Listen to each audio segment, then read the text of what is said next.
हामीहरू छलफल गर्दै थियौँ बीबीएस थर्ड इयर अन्तर्गत रहेको subject fundamental of taxation and auditing भित्र रहेको च्याप्टर इन्कम फ्रम बिजनेस भित्रका लङ प्रब्लमहरूलाई समाधान गर्ने तरिकाको सम्बन्धमा।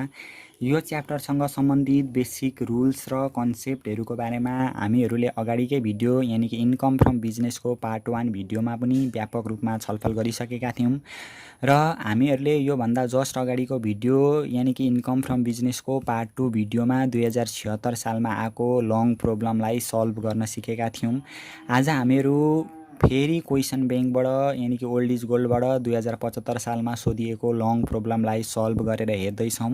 कृपया तिमीहरूसित पनि यो ओल्ड इज गोल्ड छ भनेदेखि अगाडि ओल्ड इज गोल्ड राखेर ध्यान दिएर मैले भनेको पोइन्टहरू मजाले हेर्दै गयो भने यो क्वेसन क्लियरली रूपमा तिमीहरूले बुझ्नेछौ।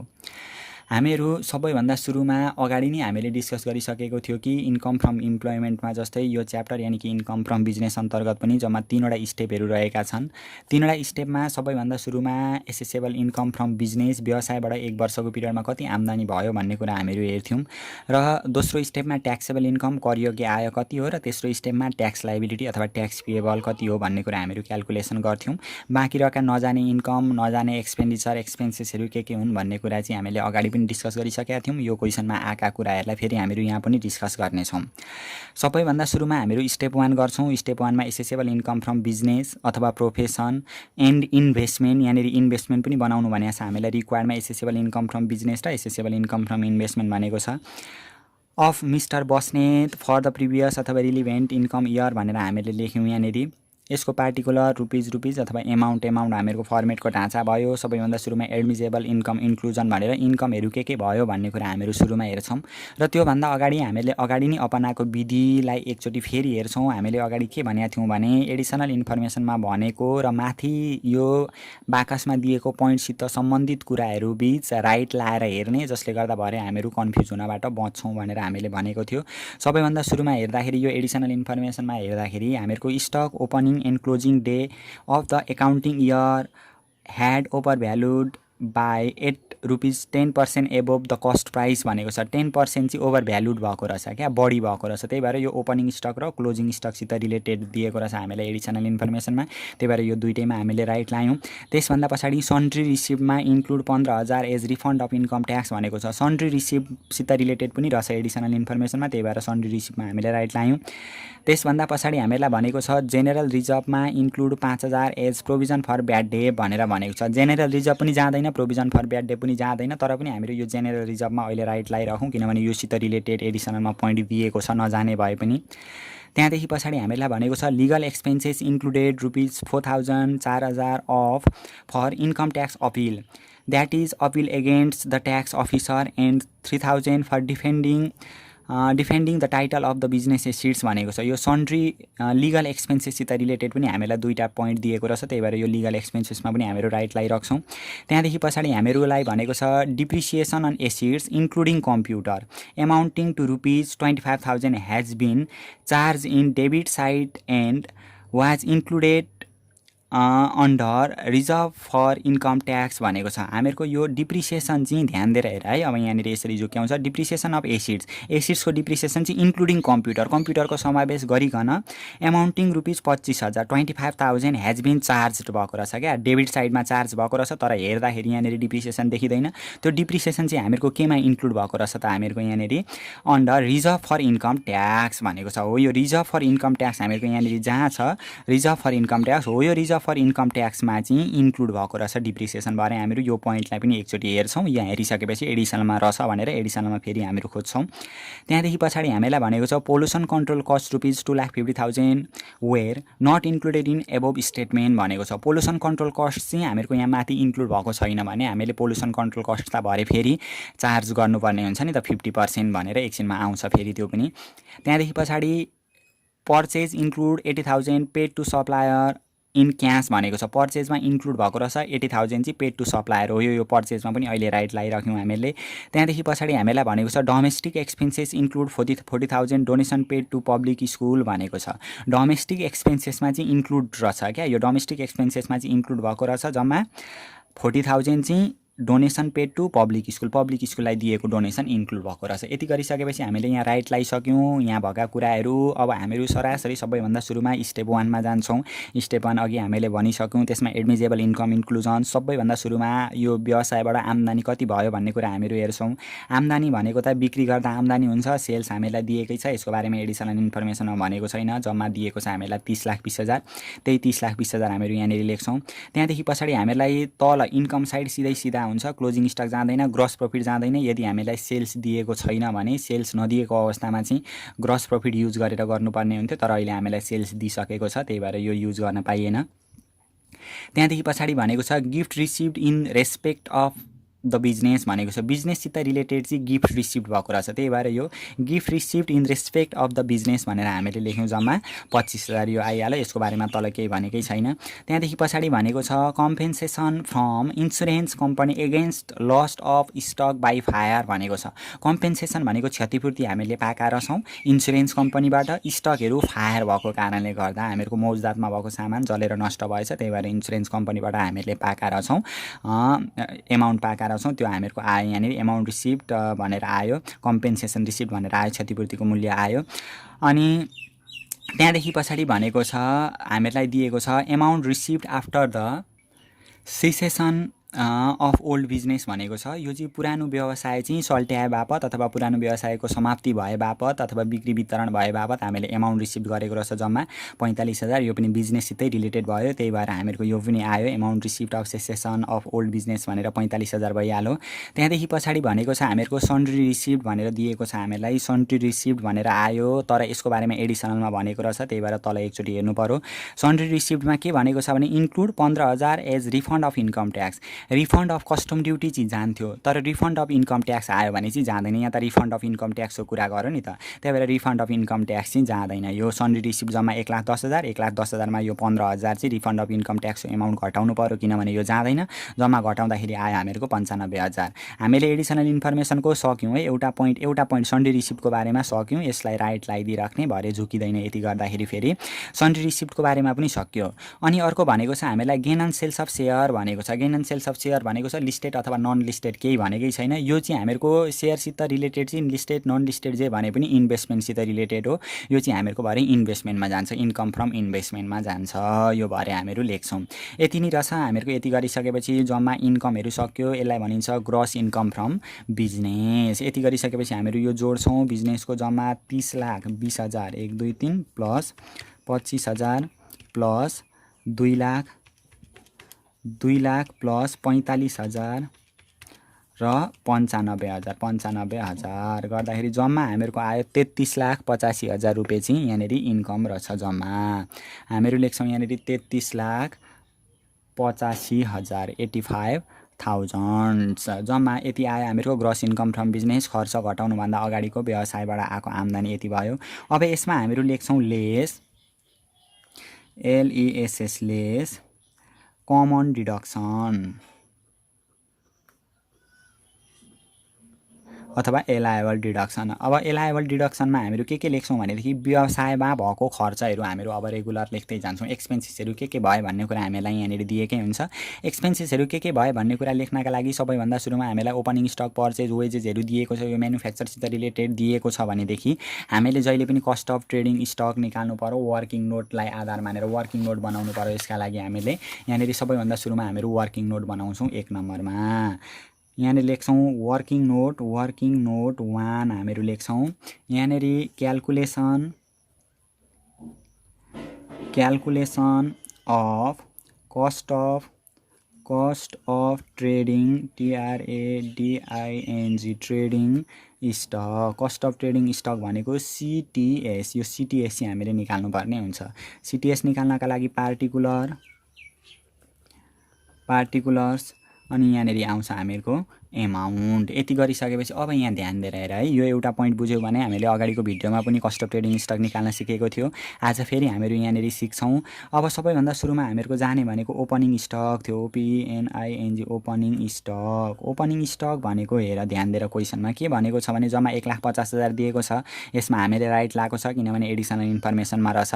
के भनौँ भने stock at opening and closing day of the accounting year had over valued by 10% above the cost price भनेको छ। कस्ट प्राइस जति हो त्योभन्दा 10%ले चाहिँ ओभर भ्यालुड भएको रहेछ, धेरै भएको रहेछ। जम्मा हामीहरूको यहाँ ध्यान दिएर हेर 1,50,000 छ ओपनिङ स्टक। 1,50,000 भनेको जहिले पनि हुनुपर्ने भनेको 100% हो। यहाँ ध्यान देऊ है, एकचोटि अलिकति मैले भनिदिएँ। जहिले पनि हुनुपर्ने भनेको 100% हो, तर ओभर भ्यालुड 10%ले ओभर भ्यालुड रहेछ। 10% चाहिँ धेरै रहेछ भनेदेखि जम्मा कति पर्सेन्ट रहेछ त? 110% रहेछ। भनेपछि यो जति एमाउन्ट हामीलाई दिएको छ 1,50,000, यो 1,50,000 चाहिँ 110% भयो। यसलाई 110ले भाग गरिदिने इन्टु, अनि हामीलाई चाहिने भनेको त वास्तविक 100% हो नि त, 100% चाहिने हो, त्यही भएर इन्टु 100 गरिदिने। यति गर्दाखेरि हामीहरूको आउँछ जम्मा 1,50,000 डिभाइडेड बाई 110 इन्टु 100 गर्दाखेरि हामीहरूको आउने भयो यहाँनिर जम्मा 1,36,363.64 भनेको 1,36,364 मैले लेखिदिएँ यहाँनिर 1,36,364 राउन्डिङ गरेर मैले लेखिने 1,36,364 रुपियाँ भयो। ओपनिङ स्टक हामीहरूको यसरी गर्नु पर्थ्यो। यदि अन्डर भ्यालुएट भनेको भए, मानिलिउँ यही क्वेसनमा अन्डर भ्यालुएट भनेको भए कसरी गर्नु पर्थ्यो भनेदेखि जम्मा भनेको 100% हो। मानिलिउँ 10% अन्डर भ्यालुड थियो भने चाहिँ 90% हुन्थ्यो भने यो 90ले डिभाइड गर्ने, चाहिए भनेको जहिले 100 हुन्छ, यतापट्टि 100ले नै गुणा गर्नु पर्यो, त्यो कन्डिसन अपनाउने। ओपनिङ स्टकदेखि पछाडि हामीहरूको अब यहाँनिर दिएको छ पर्चेज दिएको छ। यहाँनिर हामीहरू जोड्दै जान्छौँ। अब यसमा एड पर्चेज PURCHASE पर्चेज भनेर हामीहरूलाई दिएको छ यहाँनिर जम्मा 12 लाख दिएको रहेछ। 1 10 100 1000 10 लाख 10 लाख 1 10 100 1000 10 लाख 10 लाख जम्मा 12 लाख दिएको छ पर्चेज। अब पर्चेजसित यो ओभर भ्यालुएट र अन्डर भ्यालुएटको पनि हामीहरू गर्दैछौँ। पर्चेजसित रिलेटेड पनि तल पोइन्ट रहेछ। के भनेको छ त भनेदेखि अहिले हामीले राइट लगाइसकेका छौँ।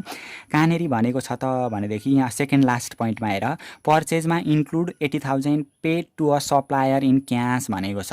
पर्चेजमा चाहिँ इन्क्लुड भएको रहेछ 80,000 चाहिँ पेड टु सप्लायरलाई पैसा तिरेको रहेछ। अब यहाँ ध्यान दिने, यदि हामीहरूको एनुअल टर्नओभर भनेको वार्षिक बिक्री, वार्षिक कारोबार चाहिँ 20 लाखभन्दा ज्यादा छ भनेदेखि, कति लाखभन्दा? वार्षिक कारोबार चाहिँ 20 लाखभन्दा ज्यादा छ भने र सप्लायरलाई 50,000 भन्दा पैसा धेरै दिएको छ भने त्यो पर्चेजमा इन्क्लुड गर्न पाइँदैन। जस्तै यहाँ हेर्ने वार्षिक टर्नओभर भनेको एनुअल बिक्री वार्षिक कारोबार हामीहरूको कति छ? 20 लाखभन्दा ज्यादा भयो नि त। यो 30,20,000 दिएको छ नि त हामीलाई क्वेसनमा। 20 लाखभन्दा ज्यादा भयो, तर सप्लायरलाई अब यो 20 लाखभन्दा ज्यादा भयो र 50,000 भन्दा बढी पैसा चाहिँ सप्लायरलाई तिरेको छ भने त्यो पर्चेजमा इन्क्लुड गर्न पाइँदैन। यहाँ हेर त, अब पर्चेजमा include 80,000 paid to supplier in cash भनेको छ नि त। सप्लायरलाई कति दिएको रहेछ? 80,000 पैसा दिएको रहेछ, त्यही भएर यो इन्क्लुड भएन। यो 50,000 भन्दा ज्यादा भयो नि त। 80,000 हामीले यहाँ ल्याएर घटाउनु पर्यो। जम्मा 12 लाखमा 80,000 घटाउँदाखेरि 11 लाख आयो 20,000। यसरी गर्नुपर्ने हुन्छ, यसमा नझुकिने। र अर्को कन्डिसन, पर्चेजमा चाहिँ फिक्स एसेट्सहरूको मूल्य समावेश भएको थियो, प्लान्टहरूको मूल्य, मेसिनरीहरूको मूल्य, भेहिकलहरूको मूल्य, ल्यान्ड एन्ड बिल्डिङहरूको मूल्य इन्क्लुड भएको थियो भने पनि हामीहरूले घटाउनु पर्ने हुन्थ्यो। आयो हामीहरूको 11,20,000 चाहिँ पर्चेज रहेछ। किन यस्तो भयो भनेदेखि चाहिँ वार्षिक टर्नओभर, एनुअल टर्नओभर अथवा वार्षिक बिक्री यहाँनिर जुन छ हामीहरूको यो 20 लाखभन्दा ज्यादा भएर 50,000 भन्दा ज्यादा पैसा चाहिँ सप्लायरलाई दिएको छ भने त्यो इन्क्लुड गर्न पाइँदैन। त्यही भएर यो 80,000 लेख्न पाइएन, हामीले घटाएर लेख्यौँ। यो पनि सक्यो। पर्चेजभन्दा पछाडि हामीलाई दिएको छ यहाँनिर वेजेज हामीलाई दिएको छ जम्मा 4,50,000 दिएको छ। यसको बारेमा एडिसनल इन्फर्मेसनमा भनेको रहेन रहेछ, डाइरेक्ट 4,50,000 को 4,50,000 भइहाल्यो। त्यहाँदेखि पछाडि हामीलाई दिएको छ कस्टम ड्युटी दिएको छ, CUSTOM कस्टम DUTY ड्युटी भन्सार महसुलहरू दिएको रहेछ। कस्टम ड्युटी हामीलाई जम्मा 1 लाख रुपियाँको 1 लाख रुपियाँ यहाँनिर हामीहरूको आइहाल्यो टोटल। अब यसभन्दा पछाडि हामीहरूको यो सकिसकेपछि अब क्लोजिङ स्टक हामीले घटाउनु पर्ने हुन्छ। Less closing CLOSING closing stock. अब क्लोजिङ स्टक हेर, क्लोजिङ स्टक भनेको हामीहरूको जम्मा यहाँनिर दिएको छ 80,000 दिएको रहेछ क्लोजिङ स्टक। र एडिसनल इन्फर्मेसनमा हामीलाई के भनेको थियो भने ओपनिङ एन्ड क्लोजिङ डे भनेको छ नि त। Stock at opening and closing day भनेको ओपनिङ डेको स्टक र क्लोजिङ डेको स्टक भनेको ओपनिङ स्टक र क्लोजिङ स्टक चाहिँ ओभर भ्यालुड भएको रहेछ 10%ले। अघिकै जस्तो हो नि त, जम्मा भनेको 100% हो, 100%मा ओभर भ्यालुड 10% भएको छ भने जम्मा हामीलाई दिएको चाहिँ 110% रहेछ। यसलाई हामीले फेरि 100%मा कन्भर्ट गर्नु पर्यो। 110 × 100 गर्दाखेरि फेरि हामीहरूको आउँछ यहाँनिर 80,000 डिभाइडेड बाई 110 × 100 गर्दाखेरि आयो हामीहरूको जम्मा यहाँनिर 72,727 रुपियाँ आयो। यहाँनिर 72,727 रुपियाँ। यो चाहिँ हामीले घटाउनु पर्ने हुन्छ। पोइन्टमा आएको छ, त्यो पोइन्टदेखि उताको मैले लेखिदिनँ। यसलाई भनिन्छ cost of trading stock. Cost of trading TRADING trading stock. Cost of trading stock भनेको CTS। ल CTS हामीहरूको कति आउने रहेछ त भनेदेखि माथि आएको थियो हामीहरूको 1,36,364 plus 11,20,000 1 2 3 plus 4,50,000 1 2 3 plus 1 10 100 1000 10 lakh 1 lakh र माइनस 72,727 रुपियाँ गर्दाखेरि टोटल 17,33,000 17,33,637 रुपियाँ चाहिँ हामीहरूको के रहेछ कस्ट अफ ट्रेडिङ स्टक रहेछ। यसरी हामीहरू कस्ट अफ ट्रेडिङ स्टक निकाल्न सक्छौँ। अब हामीहरू यसैलाई यतापट्टि ल्याएर लेख्छौँ। यो जुन अहिले हामीले कस्ट अफ ट्रेडिङ स्टक निकालेको थियो 17,33,637 रुपियाँ, यहाँनिर सबैभन्दा सुरुमा लेख्छौँ हामीहरू cost of trading TRADING trading stock. Cost of trading stock भनेको CTS हामीहरूको आएको रहेछ जम्मा 17,33,637 रुपियाँ। यसरी हामीले कस्ट अफ ट्रेडिङ स्टक निकाल्यौँ। यो कतिमा निकाल्यौँ वर्किङ नोट नम्बर 1मा हामीले गरेर देखायौँ। अब यहाँनिर ध्यान देऊ तिमीहरू, फेरि के कुरा ध्यान देऊ भनेदेखि यहाँदेखि उँधोका एक्सपेन्सेसहरू अब हामीहरू रेगुलर लेख्दै जान्छौँ। कस्ट अफ ट्रेडिङ स्टक हामीले निकालिसकिहाल्यौँ। त्यहाँदेखि पछाडि हामीलाई के दिएको छ यहाँनिर सेलेरी दिएको छ। सेलेरीको बारेमा एडिसनलमा भनेको रहेन रहेछ, लेख्नु परेन केही पनि, एकैचोटि लेख्दा भइहाल्यो। 1,20,000 को 1,20,000 डाइरेक्ट आयो 1,20,000। त्यहाँदेखि पछाडि भनेको छ प्रिन्टिङ एन्ड स्टेसनरी भनेको छ। Printing and stationery PRINTING printing and stationery. ल प्रिन्टिङ एन्ड स्टेसनरीको बारेमा पनि हामीलाई भनेको रहेन रहेछ। 10,000 को हामीले लेख्यौँ, 10,000 लेख्यौँ। रेन्ट रेट्स एन्ड ट्याक्सको बारेमा भनेको रहेछ अर्को, rent rates and tax. Rent rates and ट्याक्सको बारेमा भनेको छ जम्मा दिएको छ हामीलाई 25,000 दिएको छ। त्यो 25,000 को 25,000 हामीहरू लेख्छौँ। त्यहाँदेखि पछाडि हामीलाई भनेको छ रेन्ट रेट्स एन्ड ट्याक्सदेखि पछाडि जेनरल रिजर्भ भनेको छ। जेनरल रिजर्भ जाँदैन। जुन हामीहरूको प्रोफिटबाट क्रिएट भएको आइटमहरू जति पनि छन् त्यो प्रोफिटबाट क्रिएट भएको आइटमहरू कुनै पनि जाँदैनन्। त्यही भएर यो जेनरल रिजर्भ गएन। तर हामीले यसमा राइट लगाएका छौँ। किन राइट लायौँ भनेदेखि यसको बारेमा एडिसनल इन्फर्मेसनमा रहेछ, हेरिहालौँ। के भनेको छ भने जेनरल रिजर्भमा include 5,000 as provision for bad debt for the year. Provision for bad debt पनि जाँदैन। त्यही भएर यो जेनरल रिजर्भ पनि गएन। त्यहाँ भित्र इन्क्लुड भएको प्रोभिजन फर ब्याड डेप पनि जाँदैन। प्रोभिजनको कुरा त केही जाँदैन नि त। Provision for tax, provision for dividend हो, यस्तो कुराहरू जाँदैन क्या। अनि general reserve, reserve for contingency, reserve for future loss रिजर्भहरूको कुरा पनि जाँदैन। जुन प्रोफिटबाट क्रिएट हुन्छ त्यो आइटमहरू जाँदैन। ल जेनरल रिजर्भ पनि सक्यो। त्यहाँदेखि पछाडि हामीलाई भनेको छ लिगल एक्सपेन्सेस।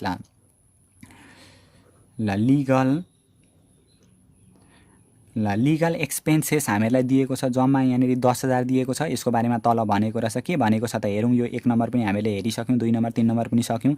लिगल एक्सपेन्सेसको बारेमा हेर है। लिगल एक्सपेन्सेसमा include 4,000 4,000 for income tax appeal भनेको छ। इन्कम ट्याक्स अपिल गर्नका लागि 4,000 रुपियाँ छुट्याएको रहेछ। त्यो इन्कम ट्याक्स अपिलको पैसा पनि जाँदैन। जुन हामीले इन्कम ट्याक्सको लागि अपिल गरेका छौँ हो त्यो अपिल गरेको ट्याक्ससित रिलेटेड अपिलहरू कहिले पनि जाँदैन। त्यही भएर यो जुन हामीले लिगल एक्सपेन्सेस लेख्यौँ, लिगल एक्सपेन्सेस कति हजार थियो। यहाँ हेर ध्यान दिएर 10,000 थियो। 10,000 मा कति चाहिँ इन्कम ट्याक्स अपिल रहेछ, 4,000 रुपियाँ चाहिँ अपिल गरेको रहेछ हामीले, यो गएन। अनि फेरि भनेको छ continue, that is appeal against the tax officer and 3,000 for defending the title of the business asset. Defend भनेको चाहिँ प्रतिरक्षा, डिफेन्ड भनेको हुन्छ नि त फुटबल खेल्दाखेरि फुटबलको डिफेन्ड हुन्छ नि त, डिफेन्ड भनेको गोल लाग्न हाल्दाखेरि त्यो किपरलाई अथवा गोल छिर्नबाट बचाउनका लागि गर्ने, डिफेन्ड प्रतिरक्षा गरेको, गोलको रक्षा गर्ने हुन्छ नि त। त्यही भएर यो बिजनेसको प्रतिरक्षा गर्नका लागि पनि, बिजनेसको एसिड्सहरूको प्रतिरक्षा गर्नका लागि पनि छुट्याएको रहेछ 3,000 हो। त्यो चाहिँ बिजनेस रिलेटेडै हो, त्यसलाई चाहिँ हामीले छुट्टै लेख्दा पनि भयो। यो अहिले मैले यहाँनिर घटाइने अनि म फेरि छुट्टै लेखिदिन्छु ल, अगाडिदेखि हामीहरू त्यसरी नै गर्दै आइराखेका छौँ। यहाँ के भनेको छ भनेदेखि फेरि एकचोटि पढेँ, 4,000 त्यो भइहाल्यो। अनि ₹3,000 for defending the title of the business assets भनेको छ नि त, बिजनेस एसिड्सको प्रतिरक्षा गर्न लागेको खर्च यो चाहिँ जान्छ है। फेरि यो 3,000 चाहिँ लेख्छौँ हामीहरू। 10 मा 4,000 घटाउँदा 6,000 मा 3,000 घटाउँदा जम्मा 3,000 आयो। अब defending the title of business acid, defend त्यो हामीहरू फेरि त्यसलाई छुट्टै लेख्छौँ। फेरि यहाँनिर लेख्छौँ हामीहरू डिफेन्डिङ, कहाँनिर भनेको छ हामीहरूको भनेदेखि defending, DEFENDING, defending the title of business acids, business एसिड्सको प्रतिरक्षा गर्न लागेको खर्च रहेछ जम्मा 3,000 रुपियाँ हो। यो 3,000 चाहिँ जान्छ, यसरी हामीले लेख्नुपर्ने हुन्छ है। इन्कम ट्याक्स अपिल चाहिँ जाँदैन, ट्याक्सका लागि गरेको अपिल, इन्कम ट्याक्सका लागि गरेको अपिल चाहिँ त्यो जाँदैन। तर बिजनेसको प्रतिरक्षा गर्न लागेको खर्च, बिजनेसको एसिड्सहरूको प्रतिरक्षा गर्न लागेको खर्च त बिजनेससितै रिलेटेड एक्सपेन्सेस हो नि त, त्यही भएर त्यो चाहिँ हामीले लेख्नुपर्ने हुन्छ। डिफेन्डिङ त्यो गयो। अब हामीहरूको अर्को छ डोमेस्टिक एक्सपेन्सेस। यो डोमेस्टिक एक्सपेन्सेस त जाँदैन नि त, domestic expenses, personal expenses, household एक्सपेन्सेसहरू त कुनै जाँदैन। तर यसको बारेमा के भनौँ त हेरौँ है त। यो लिगल एक्सपेन्सेसको बारेमा हामीले सक्यौँ। अनि फेरि डोमेस्टिक एक्सपेन्सेसको बारेमा हेरौँ है त, के भनेको छ भने डोमेस्टिक एक्सपेन्सेसमा include 40,000 donation paid to the public school. Public स्कुललाई दिएको डोनेसन भनेको त भरे एलावेबल रिडक्सनमा जाने हो नि त, यहाँनिर जाँदैन, त्यो एकछिनमा हामीहरू लेख्छौँ। यो अझै बाँकी छ, यो डोमेस्टिक एक्सपेन्सेसको बारेमा यसरी चिन्ह लगाइराख्दा पनि भयो। त्यहाँदेखि पछाडि हामीहरूलाई दिएको छ यहाँनिर ब्याड डेब्ट भनेर दिएको छ, ब्याड डेब्ट दिएको छ। ब्याड डेब्टको आयो ब्याड डेब्ट, ब्याड डेब्ट चाहिँ जान्छ। ब्याड डेब्ट भनेको खराब ऋण भइसक्यो। प्रोभिजन फर ब्याड डेब्ट चाहिँ जाँदैन, किनभने त्यो चाहिँ शङ्कास्पद ऋण हो, उठ्दैन कि भनेर राखेको व्यवस्था मात्रै हो। तर ब्याड डेब्ट भनेको चाहिँ खराब ऋण भइसक्यो, त्यो नउठ्ने पक्का भइसक्यो, त्यही भएर यो चाहिँ जान्छ। कति हजार दिएको छ भने जम्मा 15,000। यसको बारेमा एडिसनलमा केही भनेको रहेन रहेछ। त्यहाँदेखि पछाडि हामीलाई दिएको छ इन्ट्रेस्ट एक्सपेन्सेस। इन्ट्रेस्ट एक्सपेन्सेस यो पनि जाने भयो, किनभने यो बिजनेस रिलेटेडै इन्ट्रेस्ट एक्सपेन्सेस रहेछ। फेरि तिमीहरू झुकिन्छौ होला, interest from bank, interest receive from bank, अनि interest receive from financial institution भनौँ भने चाहिँ त्यो हामीले पाएको इन्ट्रेस्ट हो, जुन अग्रिम रूपमा ट्याक्स काटिवरी आएको हुन्छ, त्यो चाहिँ फाइनल विथहोल्डिङ भएर त्यो जाँदैन। यो चाहिँ एक्सपेन्सेस हो नि त, त्यही भएर यो बिजनेस रिलेटेडै एक्सपेन्सेस हो, हामीले देखाउनु पर्ने हुन्छ। Interest expenses, interest expenses, EXPENSES expenses. Interest expenses हामीलाई दिएको छ जम्मा 12,000, जम्मा आयो यहाँनिर 12,000। अब अर्को हेर है, अर्को के भनेको छ भने penalty for violating rules and regulation भनेको यो पेनाल्टीहरू जाँदैन क्या। Penalty for violating rules and regulation भनेको यो उल्लङ्घन गरे बापत लागेको जुन पेनाल्टीहरू छ, त्यो फाइन एन्ड पेनाल्टी जम्मा एउटा कन्डिसन वाटर एन्ड इलेक्ट्रिसिटीमा चाहिँ जान्छ, अरू चाहिँ पाए यो पेनाल्टीहरू फाइनहरू यो जाँदैन क्या। यो नियमहरू उल्लङ्घन गरे बापत लागेको यो पेनाल्टीहरू फाइनहरू यो अहिले हामीले लेख्न पाउँदैनौँ। Penalty for violating rules and regulation अहिले हामीहरूको गएन। अर्को भनेको छ रिजर्भ फर इन्कम ट्याक्स। यो रिजर्भ फर इन्कम ट्याक्स पनि जाँदैन क्या। रिजर्भ भनेको यो प्रोफिटबाट क्रिएट हुने हो नि त, प्रोफिटबाट क्रिएट हुने कुनै पनि आइटमहरू जाँदैनन्। तर यसको बारेमा भनेको रहेछ, के भनेको छ हेरिहालौँ है त। यो एउटा चाहिँ अघि भनेको थियो, यो हामीले लेखेका छैनौँ डोनेसनको बारेमा, यो हेरिहालौँ। Reserve for income tax, reserve for income ट्याक्सको बारेमा के भनौँ त, तल हेरौँ है त। अब कहाँनिर भनेको छ नि, यहाँनिर भनेको छ depreciation on assets including computer amounting to ₹25,000 has been charged debit side and was included under reserve for income tax. Reserve for income ट्याक्समा चाहिँ इन्क्लुड भएको रहेछ डिप्रिसिएसन, अलरेडी चार्ज, पहिले नै चार्ज भइसकेको छ भनेदेखि त्यो एलायबल डिप्रिसिएसन हो है। हामीले वर्किङ नोटमा एलायबल डिप्रिसिएसन निकालिराख्नु परेन, जुन हामीले अगाडिको क्वेसनमा पनि गरेको थियो। एलायबल डिप्रिसिएसन इन्क्लुडिङ कम्प्युटर, ल कम्प्युटर सहितको डिप्रिसिएसन जम्मा कति हजार रहेछ त यहाँनिर हेर एकचोटि। यो डिप्रिसिएसन पनि हामीहरू सक्यौँ, यसभन्दा पछाडि 25,000 यो आइहाल्यो। यहाँ हामीहरू लेख्ने रहेछौँ जम्मा 25,000, 25,000। अब हेरौँ है, अब अर्को के भनेको छ भने इन्कम यो रिजर्भ फर इन्कम ट्याक्स पनि सक्यो। पर्चेज अफ अ कम्प्युटर यो त जाँदैन नि त। फिक्स एसेट्सहरू पर्चेज गरेको मूल्य त कहिल्यै जाँदैन नि त। कम्प्युटर पर्चेज गरौँ, प्लान्ट पर्चेज गरौँ, मेसिनरी पर्चेज गरौँ भने त जाँदैन नि त यो। त्यही भएर यो हामीले लेख्न पाइएन। क्यापिटल नेचरको यो पर्चेजहरू जुन हुन्छ त्यसलाई पनि लेख्न पाइएन। अर्को दिएको छ हामीलाई अडिट फी, लेखा परीक्षण दस्तुर दिएको छ यहाँनिर AUDIT audit fee. Audit fee जम्मा हामीलाई दिएको छ यहाँनिर 30,000, 30,000 को 30,000 नै हामीहरू लेख्छौँ किनभने यसको बारेमा तल भनेको रहेन रहेछ। त्यसभन्दा पछाडि मिसलेनियस एक्सपेन्सेस भनेर दिएको छ। मिसलेनियस एक्सपेन्सेस दिएको छ जम्मा हामीहरूलाई 15,000, 15,000। यो पनि हामीहरूले लेख्यौँ। यसको बारेमा पनि तल के भनेको रहेन रहेछ। अब यति गरिसकेपछि यहाँ हेरौँ है त, हामीले सरसरी खर्चहरू सक्यौँ, यसको बारेमा पनि सक्यौँ, सन्ड्री रिसिप्टको बारेमा पनि सक्यौँ। एकचोटि फेरि हामीहरू हेरौँ एडिसनलमा, जसले गर्दा हामीहरूको मिस्टेक हुने चान्स कम्ती हुन्छ। जेनेरल रिजर्भ यो प्रोभिजन फर यो पनि सक्यौँ हामीले। एक्सपेन्सेस फर रेजिङ, ल यहाँ हेर ल, अब यहाँनिर यो पोइन्ट आयो एउटा, expenses for raising loan. Raising loan भनेको लोनलाई जुन इन्क्रिज गर्न लागेको खर्च चाहिँ रहेछ 3500, was not included in above statement. अब हेर माथि इन्क्लुड भएको रहेन रहेछ यो खर्च चाहिँ। यो एक्सपेन्सेस अन रेजिङ लोन भनेको लोनलाई बढाउन लागेको खर्च चाहिँ यहाँ इन्क्लुड भएको छैन अरे। इन्क्लुड भएको छैनको मतलब खर्चलाई देखाएको छैन भने खर्च त देखाउनु पर्ने हो नि त, तर हामीहरू देखाउन पाउँदैनौँ किनभने रेजिङ लोन भनेको लोन बढाउन लागेको खर्च हो नि त। यो लोन भनेको त दीर्घकालीन प्रकृतिको हुन्छ नि त, 2-3 वर्ष 4-5 वर्ष हो। यो दीर्घकालीन प्रकृतिको लोन जुन हुन्छ, यो लोनहरूमा गरेको खर्च पनि क्यापिटल नेचरको एक्सपेन्डिचरभित्र जान्छ क्या। क्यापिटल नेचरको एक्सपेन्डिचर पनि हामीले यहाँनिर लेख्न पाउँदैनौँ। त्यही भएर एक्सपेन्सेस फर रेजिङ लोन चाहिँ हामीले यहाँ देखाउन पाउँदैनौँ है, एक्सपेन्सेसमा देखाउन पाउँदैनौँ क्यापिटल नेचरको एक्सपेन्डिचर यो भएर। जम्मा यो 3,500 हामीले लेख्न पाएनौँ। यति गरिसकेपछि अब हेरौँ है, हेर्दै जाउँ। यो पनि नजानेर छ, यो सक्यो। लिगल एक्सपेन्सेसको बारेमा पनि सकियो। डिप्रिसिएसन पनि हामीले लेख्यौँ किनभने एलायबलै दिएको छ। रिपेयर हामीलाई क्वेसनमा कहीँ दिएको छैन, त्यही भएर निकालिराख्नु परेन, रिपेयरको कुरै गरेको छैन, त्यही भएर हामीले निकालेनौँ। अर्को दिएको छ पोल्युसन कन्ट्रोल कस्ट, यो हामीले एकछिनमा लेख्छौँ। Pollution control cost purchase include 80,000, यो पनि हामीले लेख्यौँ। डोमेस्टिक एक्सपेन्सेस यो डोनेसनको बारेमा हामीहरू अहिले एकछिनमा लेख्छौँ। यति गर्दाखेरि यसलाई यति आउँछ। जम्मा हामीहरूको यो खर्च आयो, यसलाई भन्छौँ हामीहरू total deduction. Total deduction DEDUCTION deduction before PCC and RND। ल total deduction before PCC and RD। अब यो तिमीहरू एकमुष्ट जोडेर हेर त, म पनि यो जोडेर यहाँ लेखिदिन्छु अनि म फेरि कन्टिन्यू गरिहाल्छु। ल यति गर्दाखेरि हामीहरूको जम्मा खर्च आयो यहाँनिर 19,91,637 रुपियाँ आयो यहाँनिर खर्च। टोटल खर्च हामीहरूको यति आयो 19,91,637 आयो, जसलाई भन्यो हामीले total deduction before PCC and RD। PCC र RD घटाउनुभन्दा अगाडिको जम्मा खर्च आयो। अब यसभन्दा पछाडि हामीहरूको निस्किन्छ adjusted taxable income ADJUSTED, adjusted taxable TAXABLE taxable income, adjusted taxable income before loss adjustment. Adjusted taxable income before loss adjustment हामीहरूको यहाँनिर आउँछ, जसमा हामीहरू यो माथिको इन्कमबाट यो एक्सपेन्सेस घटाउनु पर्ने हुन्छ। जम्मा आएको छ 33,85,123 माइनस जम्मा आएको छ यहाँनिर 19,91,637 रुपियाँ। घटाउँदाखेरि जम्मा आयो 13,93,363 रुपियाँ हामीहरूको यहाँनिर आयो। 13,93,363 रुपियाँ हामीहरूको रहेछ adjusted taxable income before loss adjustment. यहाँनिर हामीहरूको मैले पुरै स्टेप छोडिनँ है, कुनै पनि स्टेप नछोडिकन गर्छु। यहाँ क्वेसनमा चाहे होस् या नहोस्, यसमा हामीले घटाउँछौँ बिजनेस लस। बिजनेस लस भनेको विदिन 7 इयर पिरियड, 7 वर्षसम्मको बिजनेसको लस घटाउन पाइन्छ। सिम्पल बिजनेस र जेनरल बिजनेस लस भनेको। तर हाइड्रो पावर र पेट्रोलियम पदार्थसँग सम्बन्धित बिजनेस थियो भने चाहिँ विदिन 12 इयर पिरियड भनेको 12 वर्षसम्मको बिजनेसको लस घटाउन पाइन्थ्यो। अहिलेको क्वेसनमा हामीहरूको बिजनेस लस दिएको छ त, कहीँ हेर त कहीँ छ त बिजनेस लस?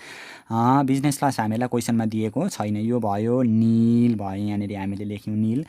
यति गरिसकेपछि हामीहरूको आउँछ, लेखिसकेपछि यसलाई भनिन्छ adjusted taxable income ADJUSTED, adjusted taxable TAXABLE taxable income for PCC and RD। PCC र RD का लागि एडजस्टेड ट्याक्सेबल इन्कम निस्किन्छ।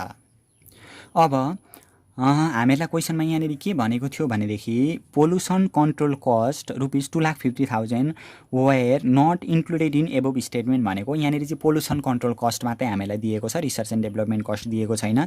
त्यही भएर हामीहरू यहाँनिर लेख्छौँ एलाएबल पिसिसी भनेर लेख्छौँ। यहाँनिर हेर है, यहाँनिर मैले डाइरेक्ट यहाँनिर गरिदिएँ, यसको वर्किङ नोट गरिदिँदा पनि हुन्थ्यो अथवा वर्किङ नोट गरेरै गर्दा पनि केही बिग्रिँदैन। हामीहरू यहाँनिर लेख्छौँ एलाएबल पिसिसी, WABLE एलाएबल पिसिसी। एलाएबल पिसिसी यहाँ हेर ल, यतैपट्टि गरिदिएँ मैले, यहाँनिर आँटेन। एलाएबल पिसिसी भनेको जहिले पनि 50% हुन्छ।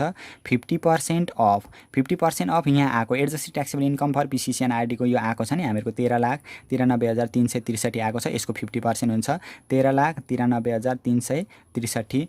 हामीहरूको आएको छ 13,93,363, 13,93,363 को 0.50 50% गर्दाखेरि यहाँनिर आउँछ हामीहरूको 6,96,682 रुपियाँ लेखिदिएँ मैले राउन्डमा।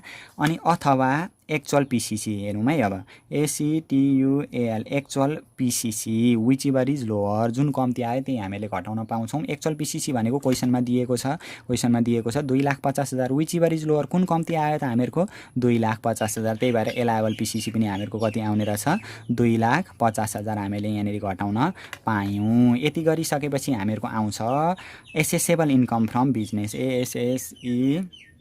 SSABLE accessible income from FROM from business, BUSINES business. Accessible income from business कति आयो त भनेदेखि हामीहरूको 13,93,363 मा माइनस 2,50,000 1 2 3 घटाउँदाखेरि हामीहरूको आयो 11,43,300, 11,43,363 रुपियाँ चाहिँ हामीहरूको रहेछ एसेसेबल इन्कम फ्रम बिजनेस भनेर हामीले यसरी क्यालकुलेसन गर्न सक्यौँ। अब हामीले यहाँनिर यही फर्मेटमा इन्भेस्टमेन्टको पनि गर्नुपर्ने छ। यहाँनिर आँटेन, म उतापट्टि इन्भेस्टमेन्टको पनि टक्क लेखिदिन्छु। इन्भेस्टमेन्टमा जाने भनेको gain and sales of share हामीलाई दिएको छ त्यहाँनिर, त्यो चाहिँ हामीहरूको इन्भेस्टमेन्टभित्र पर्छ। त्यो पनि लेखिसकेपछि अनि हामीहरू स्टेप 2 तिर जान्छौँ। ल इन्भेस्टमेन्टमा अहिले हामीलाई एउटा मात्रै टपिक दिएको छ, त्यही भएर इन्कम फ्रम इन्भेस्टमेन्ट हामीहरू लेख्यौँ। Gain on sales of share दिएको छ 2 लाख, त्यही हामीहरूको इन्भेस्टमेन्टको इन्कम भयो। इन्कम फ्रम इन्भेस्टमेन्ट हामीहरूको 2 लाख भयो। यसभन्दा पछाडि हामीहरू क्यालकुलेट गर्छौँ ट्याक्सेबल इन्कम। ट्याक्सेबल इन्कममा जम्मा 3वटा सेक्टरबाट आएको इन्कम हामीहरू हेर्थ्यौँ। 3वटा सेक्टर अन्तर्गत जम्मा एसेसेबल इन्कम फ्रम बिजनेस, बिजनेसबाट आएको इन्कम जम्मा हामीहरूको दिएको छ 11,43,363 अघि हामीले निकालेको थियो। त्यसभन्दा पछाडि एसेसेबल इन्कम फ्रम इन्भेस्टमेन्ट लगानीबाट आएको इन्कम कति हो त्यो पनि हामीले लेख्यौँ। अर्को इन्कम फ्रम इम्प्लोइमेन्ट हामीलाई क्वेसनमा दिएको छैन, यो दुईटा जोड्दाखेरि 13,43,363 रुपियाँ आयो। त्यसलाई भन्यौँ हामीले total assessable income. Total assessable इन्कममा हामीहरू एलाएबल रिडक्सन गर्थ्यौँ। एलाएबल रिडक्सनमा हामीहरूको दुईटा कुरा पर्थ्यो नि त, एउटा रिटायरमेन्ट फन्ड कन्ट्रिब्युसन र एउटा डोनेसन। अहिले हामीलाई डोनेसन भनेको छ नि त, यहाँनिर तल अन्तिमको पोइन्टमा हेर त, डोमेस्टिक एक्सपेन्सेसमा इन्क्लुड छ अरे 40,000 donation paid to public school. Public स्कुललाई दिएको डोनेसन चाहिँ छ अरे 40,000। त्यही भएर यो सिम्पल डोनेसन भयो। सिम्पल डोनेसन जहिले पनि 5% हुन्थ्यो। अहिले डोनेसन टु रिलिजियस हेरिटेज आए पनि 5% हुन्थ्यो, किनभने हामीहरू अहिले व्यक्तिको हिसाब गर्दैछौँ नि त। एउटा व्यक्तिको प्रफिट एन्ड लस हामीलाई दिएको छ। व्यक्तिको हिसाब गर्दा धार्मिक संस्था आए पनि हामीहरूको 5% गर्थ्यौँ। तर अरू बेला के गर्थ्यौँ भने यो 5% गर्थ्यौँ। यो टोटल एसेसेबल इन्कममा रिटायरमेन्ट फन्ड कन्ट्रिब्युसनको एमाउन्ट थियो भने त्यो रिटायरमेन्ट फन्ड कन्ट्रिब्युसनको एमाउन्ट घटाएर त्यसको 5% गर्थ्यौँ। यदि रिटायरमेन्ट फन्ड कन्ट्रिब्युसनको एमाउन्ट थिएन भने डाइरेक्ट हामीहरू यसकै 5% गर्थ्यौँ। तर यो अहिले हामीहरू जुन बिजनेसको हिसाब गर्दैथ्यौँ, बिजनेसको हिसाबमा चाहिँ त्यसो गर्न पाइँदैन। बिजनेसको हिसाबमा चाहिँ कसो गर्नु पर्यो त भनेदेखि अब यहाँनिर हेर है, तिमीहरू के गर्ने त भनेदेखि यहाँ हेर त, अघि हामीले निकालेको थियो नि त यो 5% डोनेसन हुँदा के गर्नु पर्यो भनेदेखि जस्तै हामीले यो पिसिसी र आरडी घटाउनुभन्दा अगाडिको इन्कम छ नि हामीहरूको, पिसिसी र आरडी घटाउनुभन्दा अगाडिको इन्कम हामीहरूको जम्मा कति आएको छ त यहाँनिर माथि भन्दाखेरि बिजनेसको लस घटायौँ। बिजनेसको लस पनि हामीलाई दिएको छैन, कतापट्टि दिएको छ भनेदेखि यो अगाडिको क्वेसन रहेछ। हामीले यतापट्टि गरेको छ, के गरेको छ भनेदेखि adjusted taxable income for PCC न आरडी गर्यो, एलाएबल पिसिसी एन्ड आरडी। यहाँनिर हेर त, यो पिसिसी र आरडी हामीले यहाँनिर घटाएको छ नि, यहाँ अन्तिमको पोइन्टमा तिमीहरू हेर्दै जाऊ। Adjusted taxable income for PCC and RD यो निक्ल्यो नि त हामीहरूको। यहाँदेखि मुनि पिसिसी र आरडी हामीले घटाएर यो गरेको छ नि त। त्यही भएर यो पिसिसी र आरडी घटाउनुभन्दा अगाडिको इन्कम यो जुन छ 13,93,363 मा अघि हामीहरूको कति आएको रहेछ जम्मा 13,93,363, 1,93,363 मा इन्भेस्टमेन्टबाट आएको इन्कम जोडेर त्यसको 5% गर्नु पर्यो। इन्भेस्टमेन्टबाट आएको इन्कम कति छ हामीहरूको 2 लाख दिएको छ हो। यो 2 लाख यो दुईटा जोडेर यसको 5% गर्नु पर्यो। यदि सिम्पल डोनेसन हुँदा जुन हामीहरू 5% गर्थ्यौँ हो, यो 5% वाला डोनेसन हुँदा हामीले त्यसरी गर्नुपर्ने हुन्छ। तर 10% डोनेसन टु रिलिजियस हेरिटेज भनेर हामीहरू कम्पनीको हिसाब गर्दैछौँ भनेदेखि चाहिँ डाइरेक्ट यही एमाउन्टको हुन्छ। यही एमाउन्ट अथवा रिटायरमेन्ट फन्ड कन्ट्रिब्युसन घटेको छ भने त्यो घटाएर त्यही आएको एमाउन्टको हुन्थ्यो। अहिले हामीले त्यो केही गरिराख्नु परेन हो। यति आयो। अब यसको यो दुईटा जोडेर यसको 5% निकालिदिइहाल्ने। हामीहरूको 13,93,363 मा 2 लाख जोड्दा 15,93,363, 15,93,363 आयो। 15,93,363 को 0.05% गर्दाखेरि हामीहरूको आउने रहेछ जम्मा 7 र 9 79,668, 7 र 9 79,668 रुपियाँ हामीहरूको यो आयो 5% अथवा actual donation. Actual ACTUAL actual donation. Actual donation भनेको के हो? एक्चुअल डोनेसन भनेको क्वेसनमा जति दिएको छ त्यही एक्चुअल हुन्छ। क्वेसनमा कति दिएको छ डोनेसन? यहाँ अन्तिममा भनेको छ हामीलाई 40,000 चाहिँ इन्क्लुड थियो अरे डोमेस्टिक एक्सपेन्सेसमा हो। एक्चुअल डोनेसन भनेको 40,000। र अर्को हुन्थ्यो हामीहरूको maximum limit MAXIMUM maximum LIMIT। Maximum limit भनेको कति हो? 1 लाख होइन त 5% हुँदा। Which ever is lower. तिनवटा मध्ये कुन कम्ती छ हामीहरूको? त्यही 40,000 कम्ती छ। त्यही भएर यही 40,000 हामीहरूले घटायौँ। घटाउँदाखेरि कति आयो त हामीहरूको? 13,03,363 रुपियाँ आयो होला हामीहरूको हो। 43,000 थियो, 13,03,363 रुपियाँ हामीहरूको आयो यहाँनिर जम्मा। यसलाई भनिन्छ के भनिन्छ? यो जम्मालाई taxable taxable income before BEFORE before exemption EXEMPTION exemption. Taxable income before exemption. यहाँदेखि उँधो एक्जुम्सनका 6वटा कुराहरू घटाउनु पर्ने हुन्छ। 6वटा मध्ये केही पनि हामीलाई क्वेसनमा दिएकै छैन। लेख्न चाहिँ हामीहरू लेख्छौँ प्रोसेस वाइज, कुनै पनि प्रोसेस छोड्दैनौँ। लेसमा लेख्छौँ एक्जुम्सनभित्र हामीलाई कुनै पनि कुरा दिएको छैन, त्यही भएर निल भयो। आउँदाखेरि आयो 13,03,363 रुपियाँ। यो चाहिँ आयो हामीहरूको taxable income. Taxable income including INCLUDING including capital gain CAPITAL capital gain. यहाँ ध्यान देऊ है, यो कस्तो अवस्थामा इन्क्लुडिङ क्यापिटल गेन गर्ने भनेदेखि यो चाहिँ म यिनीहरू सिकाइदिन्छु तिमीहरूलाई। किनभनेदेखि भरे ट्याक्स लाइबिलिटी गर्दा अत्यन्तै धेरै सहयोग हुन्छ क्या, सजिलो हुन्छ, कन्फ्युज हुने ठाउँ केही पनि हुँदैन। जस्तै taxable income including capital gain आयो नि त। यो क्यापिटल गेन इन्क्लुड चाहिँ किन भन्यौँ हामीले भनेदेखि जस्तै यो गेन एन्ड सेल्स अफ सेयरहरू, gain and sales of non business एसेट्सहरू भनेको छ भने, gain and sales of share, gain and sales of non business assets भनेको छ भने चाहिँ त्यो क्यापिटल गेन हो क्या। त्यो क्यापिटल गेन ट्याक्स छुट्टै रेट लाग्छ। हामीले जुन ट्याक्स लाइबिलिटीमा रेट गर्छौँ त्यो रेटले हुँदैन। त्यही भएर अहिले हामीहरूको यो gain and sales of share दिएको छ नि त, त्यही भएर यो क्यापिटल गेनभित्र पर्यो। त्यही भएर हामीहरू इन्क्लुडिङ क्यापिटल गेन भन्यौँ। र यिनीहरू तिमीहरूले घटायौ भने अत्यन्तै सजिलो हुन्छ क्या। लेस क्यापिटल गेन भनेर यहाँनिर घटाइदेऊ, किनभने यो क्यापिटल गेन जुन छ हामीहरूको हो, यो क्यापिटल गेनमा चाहिँ छुट्टै ट्याक्सको रेट लाग्ने गर्छ क्या। यो जुन हामीहरूको फर्स्ट रुपिस 3,50,000 4 लाख यति गर्नु पाइँदैन। त्यसमा चाहिँ क्यापिटल गेन भनेको gain on sales of share. ल gain on sales of share, gain on sales of SHARE share कति दिएको छ हामीलाई? Gain on sales of share जम्मा 2 लाख रुपियाँ दिएको छ हो। यो हामीले यहाँनिर घटायौँ भने तिमीहरूलाई अत्यन्तै सजिलो हुन्छ। यति गर्दाखेरि चाहिँ हामीहरूको ट्याक्सेबल इन्कम आउँछ। Taxable income excluding EXCLUDING excluding capital gain. Taxable income excluding capital गेनदेखि बाहेकको ट्याक्सेबल इन्कम कति आयो? 11,03,363 रुपियाँ चाहिँ हामीहरूको ट्याक्सेबल इन्कम आयो एक्सक्लुडिङ क्यापिटल गेनदेखि बाहेकको ट्याक्सेबल इन्कम हामीहरूको यहाँनिर आउने रहेछ। यति गरिसकेपछि यसलाई पनि मैले क्लोज गरिदिएँ। अब ट्याक्स लाइबिलिटीतिर हामीहरू जान्छौँ। ट्याक्स लाइबिलिटीको मैले फर्मेट बनाइनँ ल, पार्टिकुलर एमाउन्ट मात्रै लेखिदिन्छु। स्टेप 3 मा हामीहरू लेख्छौँ यहाँनिर। स्टेप 3 मा के गर्छौँ? Tax liability, tax LIABILITY tax लाइबिलिटीमा पार्टिकुलर अनि एमाउन्ट हुन्छ, त्यो तिमीहरू लेख्न सकिहाल्छौ। यसमा के हुन्छ त भन्दाखेरि सिङ्गल कपल क्वेसनले केही भनेको छैन भने हामीहरू सिङ्गल बेसिसबाट गर्छौँ। सिङ्गल बेसिसबाट गर्दाखेरि हामीहरू के हुन्छ त भन्दाखेरि फर्स्ट रुपिस 3,50,000 यहाँ हेर है। एउटा कुरो अझै तिमीहरूलाई कन्फ्युज छ भने यहाँनिर म नोटमा पनि सिकाइदिँदै जान्छु। जम्मा हामीहरूसित ट्याक्सेबल इन्कम कति छ? 3,363 छ। फर्स्ट रुपिस 3,50,000 मा ट्याक्स लागेन क्या, यहाँनिर के भयो निल। यो बेसिक एक्जम्सन हो नि त, @ तिर्नु परेन, 1% लाग्दैन, किनभने व्यवसाय गर्दा अथवा इन्भेस्टमेन्ट गरेको छ भने पहिलो रुपिस 3,50,000 सिङ्गलमा र पहिलो 4 लाख रुपियाँ कपालमा लाग्दैन। अनि फेरि हेर यहाँ हेर है, जम्मा हामीसित कर लाग्ने एमाउन्ट 11,03,363 थियो, त्यसमा 3,50,000 मा लागेन, 3,50,000 मा लागेन नि त कर भने। अब कति रहन्छ यहाँनिर हेर्दै हेर्दै हेर्दै गयो भने तिमीलाई सजिलो हुन्छ, सुरुमा नबुझुन्जेल। 11,03,363 मा 3,50,000 1 2 3 घटाउँदाखेरि आउँछ हामीहरूको 7,53,363, 7,53,363 रुपियाँ आयो। यसलाई भन्यो जम्मा यति। अब फेरि यति रहेको रहेछ एमाउन्ट हामीहरूसित। नेक्स्ट रुपिस 1 लाख, यहाँ हेर है, 1 लाखमा @ कति पर्सेन्ट 10%, 1 लाखको 10% कति हजार आउँछ यहाँनिर 10,000। फेरि 1 लाखमा पनि कर लाग्यो, 1 लाखमा लाग्यो भने 6,53,300 कति रह्यो 63। फेरि बाँकी रहेको कतिमा नेक्स्ट रुपिस 2 लाख, 2 लाखमा @ कति पर्सेन्ट 20%, 2 लाखको 20% कति हजार 40,000। यी फेरि 2 लाखमा पनि लाग्यो, 2 लाखमा लाग्यो भने अब कति रह्यो 4,53,363 रुपियाँ रह्यो।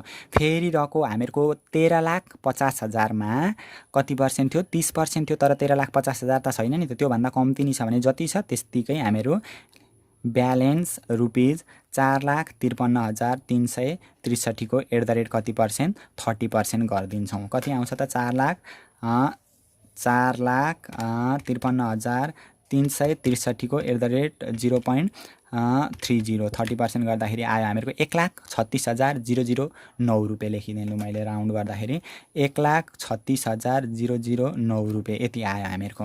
अनि फेरि यति त भयो, यो त हामीहरूको जेनरल ट्याक्स रेट हामीले अगाडि काट्ने जस्तै हो। त्यसमा पनि हामीहरूको क्यापिटल गेन 2 लाख छ नि त, क्यापिटल गेनमा सेयरको कुरा गरेको छ, यसमा छुट्टै ट्याक्स लाग्छ।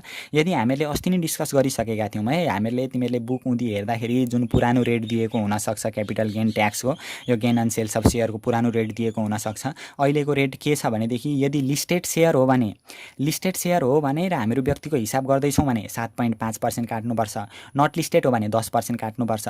तर हामीहरू कम्पनीको हिसाब गर्दैछौँ र लिस्टेड सेयर आयो भने 10% र नट लिस्टेड सेयर आयो भने 15%। अब अहिले त हामीहरू व्यक्तिको हिसाब गर्दैछौँ नि त, जुन रेट चाहिँ हामीले इन्कम फ्रम यो बिजनेसको पार्ट 1 भिडियोमा डिस्कस गरेका छौँ, त्यहाँबाट गएर हेरेर पनि तिमीहरू जानकारी लिन सक्छौ। जस्तै अहिले त हामीहरूलाई यहाँनिर gain and sales of share मात्रै भनेको छ, लिस्टेड अथवा नट लिस्टेड भनेको छैन। कतिपय बुकहरूमा चाहिँ 5% काटिदिएको छ, त्यो चाहिँ पहिलेको व्यवस्था अनुसार हो। तर अहिले चाहिँ हामीहरूको gain and sales of share मात्रै भनेको छ, हामीहरू चाहिँ लिस्टेड मानेर मैले यहाँनिर गरिदिने, लिस्टेड अथवा नट लिस्टेड जे मान्दा पनि भयो। हामीहरूको अब यहाँनिर गर्छौँ capital gain tax. Capital gain tax भनेको चाहिँ हामीहरूलाई जम्मा कति दिएको छ रुपिस 2 लाख रुपियाँ चाहिँ gain and sales of share छ, लिस्टेड नट लिस्टेड केही भनेको छैन, त्यही भएर @ 7.5% गरिदिएँ मैले। यो चाहिँ लिस्टेड सेयर मैले मानिदिएँ। 2 लाख दिएको छ, 2 लाखको 0.075 गर्दाखेरि 15,000 रुपियाँ चाहिँ हामीहरूको क्यापिटल गेन ट्याक्स यहाँनिर छुट्टै लाग्ने रहेछ। यसरी हामीले गर्न सक्छौँ। यति गरिसकेपछि हामीहरूको यहाँ निस्किन्छ ट्याक्स लाइबिलिटी। ट्याक्स लाइबिलिटी कति हो त भन्ने कुरा 15,000 प्लस 1,36,009 प्लस 40 10ले 50,000 1 2 3 गर्दाखेरि जम्मा हामीहरूको निस्क्यो 2,01,009, 2,01,009 1,10,000 ल यति चाहिँ हामीहरूको ट्याक्स लाइबिलिटी निस्क्यो। यो जुन रेट छ 7.5%, यो चाहिँ पुरानो बुकहरूमा अथवा पुरानो तरिकाबाट पहिलेको रेटहरूको आधार मानेर गरेको पनि हुनसक्छ 5%, तर अहिलेको रेट चाहिँ लिस्टेड सेयर हो भने व्यक्तिको हिसाब गर्दा 7.5%, नट लिस्टेड हो भने 10% हो। त्यही व्यवस्था अनुसार हामीले गर्नुपर्ने हुन्छ, त्यही अनुसार तिमीहरूले पनि गर्दै जाने। यति भयो हामीहरूको यो सिम्पल तरिका हामीले यो डिस्कस गऱ्यौँ आज। एउटा क्वेसन फेरि 2075 साल क्वेसन नम्बर 12 मा आएको क्वेसन, सिम्पल थियो क्वेसन, सजिलो थियो। यही अनुसार तिमीहरूले पनि गर्न सक्छौ। र यहाँ नजाने आइटमहरू के थियो, त्यो रिजर्भहरूको कुरा तिमीहरूले नोटमा लेख्छौ, के आइटमहरू गएनन् त्यो पनि तिमीहरूले नोटमा लेखेर देखाउन सकिहाल्छौ। तिमीहरूले नजाने आइटमहरू टपक टपक टिप्दै सरक लेख्दै गर्न सकिहाल्छौ। र बाँकी रहेका क्वेसनहरू यहाँदेखि उताका प्रब्लमहरू तिमीलाई कुन अप्ठ्यारो लाग्छ, अप्ठ्यारो लागेका प्रब्लमहरू, र यही क्वेसनमा कन्फ्युज भएको क्वेसन केही छ भने, टपिक्सहरू छन् भने पनि कमेन्ट बक्समा तिमीले कमेन्ट गर्यौ भने हामीहरू फेरि छलफल गर्नेछौँ। आजलाई यति नै। अर्को भिडियोको प्रतीक्षाका लागि फेरि च्यानललाई सब्सक्राइब गरेर बेल आइकनलाई दबाएर बस, ताकि हामीले अपलोड गर्ने बित्तिकै तिमीहरूले प्राप्त गर्न सक। र नयाँ जुन हामीले अपलोड गर्छौँ त्यसमा केही कन्फ्युज छ भनेदेखि कमेन्ट बक्समा गएर कमेन्ट पनि गर्दै गर।